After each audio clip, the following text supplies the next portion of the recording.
E agora chegamos ao final do alto curso do Rio das Velhas, em Santa Luzia.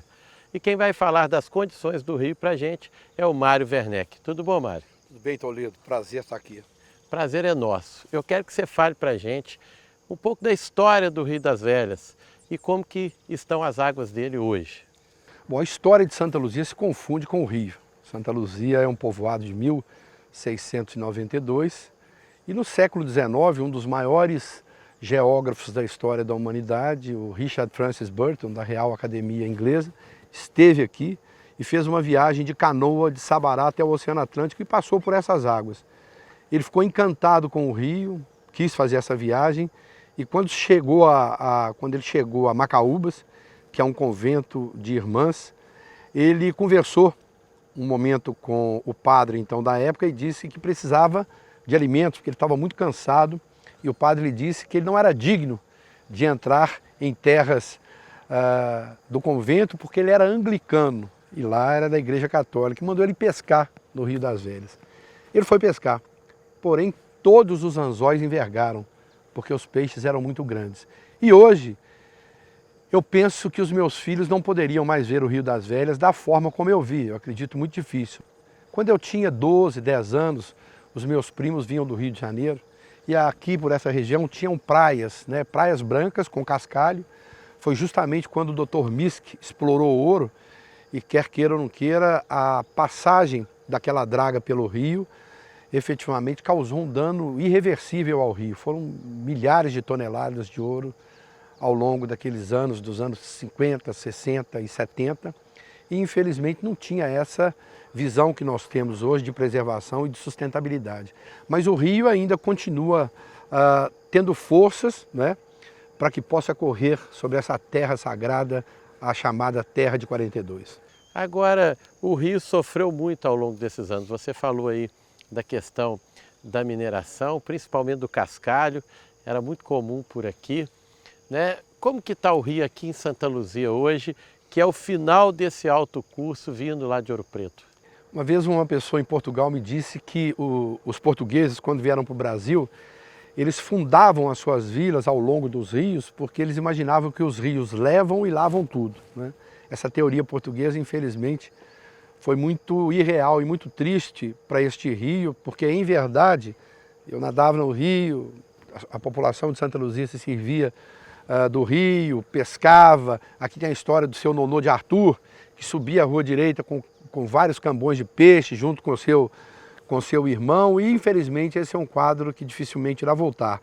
Mas as minerações ao longo do Rio das Velhas, desde Itabirito, né, até o encontro com o Rio São Francisco, elas dilapidaram o rio, né, de uma forma até econômica, porque aqueles que sobreviviam do rio com peixes, com plantas, né, as barranqueiras, as paneleiras, hoje quase que já não existe. Infelizmente, naquela época também não havia o que eu disse, né, toda essa consciência ambiental, e infelizmente nós deixamos que isso acontecesse. Mas na verdade também o lançamento indiscriminado de dejetos ao longo das cidades, né, não havia tratamento de esgoto. Hoje a Copasa já faz um tratamento diferenciado com estações de tratamento, mas até os anos 70 isso não existia, então nós perdemos o rio. Perdemos, e agora, para minha surpresa, quando nós chegamos aqui, eu vi alguns peixes saltando numa região muito próxima da ponte da 381, da 262, né? E da antiga 262. Acho que até atualmente é a 262.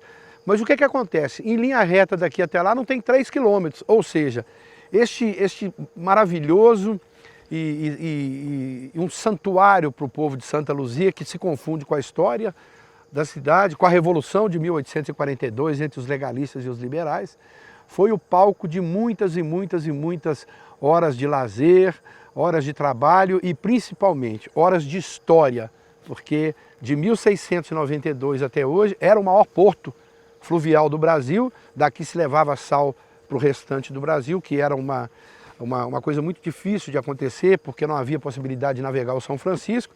Então daqui se levava sal até para o Mato Grosso. Santa Luzia, historicamente falando, é uma cidade rica, rica em detalhes, rica em cultura e principalmente, como eu disse, de sagradas tradições. Esse rio se confunde com a nossa história. A gente sabe que nesse passado tinham grandes embarcações aqui. o rio era mais caudaloso, mais profundo. Hoje a gente vê o assoreamento, ilhas dentro do próprio rio.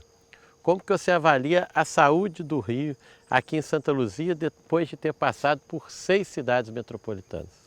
Olha, existem homens muito especiais na história da humanidade, né? E projetos muito especiais. Nós temos o projeto Manuelzão, que traçou todo esse paradigma de recuperação do rio. Temos na figura do Apolo Eringia, né? Um homem de uma bondade, de uma sinceridade, de uma capacidade de se entregar, né?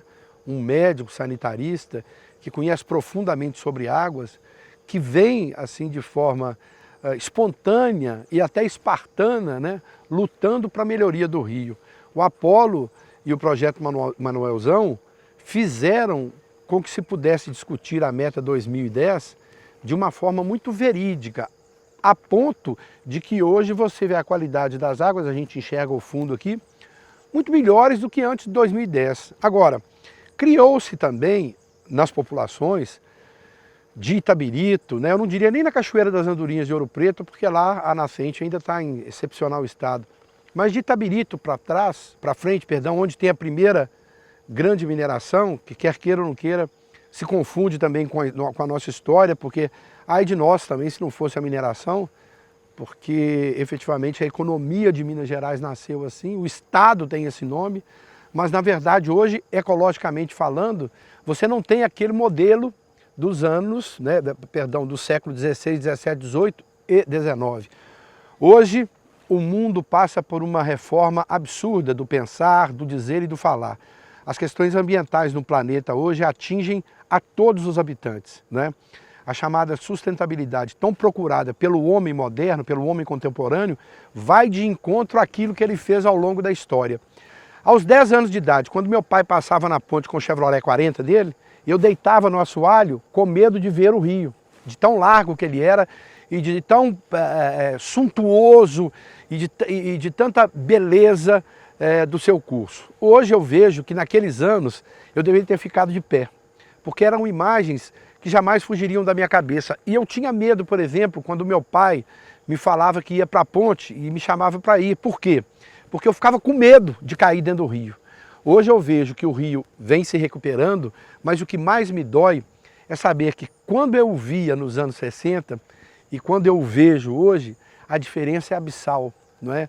Nunca eu acho que eu poderia esperar que em pouco mais de 50 anos, um rio que era uma das maiores fontes de economia, né, de Minas Gerais, que levava o progresso, que levava o alimento, que levava as pessoas, que transportava barões e baronesas, né, que inclusive Santa Luzia chama cidade imperial porque Dom Pedro II veio até Santa Luzia, né, de muitos faiscadores, chegasse a ponto de eu dizer que é muito triste, é lamentável a situação do rio hoje, que é um rio praticamente inservível e que começa a tomar um certo jeito de rio em Santana do Riacho, em Santana do Pirapama, quando ele recebe as águas da Serra do Cipó, que na verdade o condicionam lá a classe 1. Mas hoje nós ainda não temos um rio classe 3 que poderia servir para esportes náuticos, né? Para que as pessoas pudessem pescar, o que foi feito agora na Pampulha,